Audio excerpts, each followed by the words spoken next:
Hi everyone, today we are going to see how the MongoDB plugin can be used inside the Universal Orchestrator.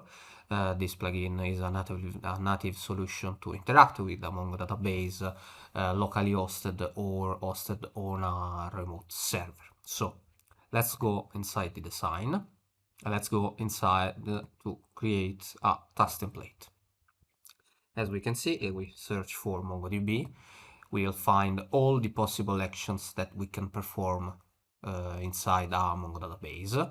For example purposes, we are going to see only the find action, but every other action has the same connection parameter and a similar way to define the action.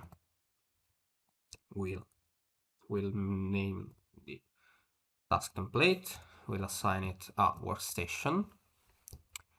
As we can see, the type is a Mongo database find operation.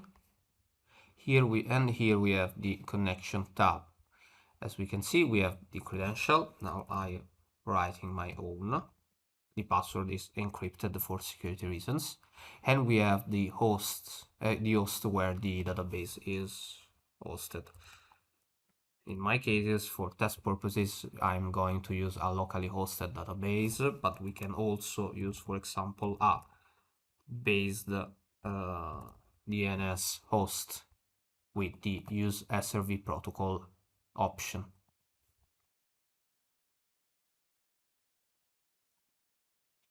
We can also set a custom connection timeout, for example 200 milliseconds, so 2000 milliseconds, like 2 seconds. And we can also set some optional parameters with their name and their value. There is no need in this example, and we perform a test connection.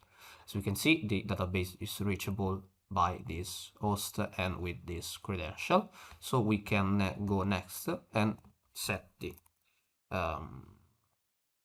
action parameters.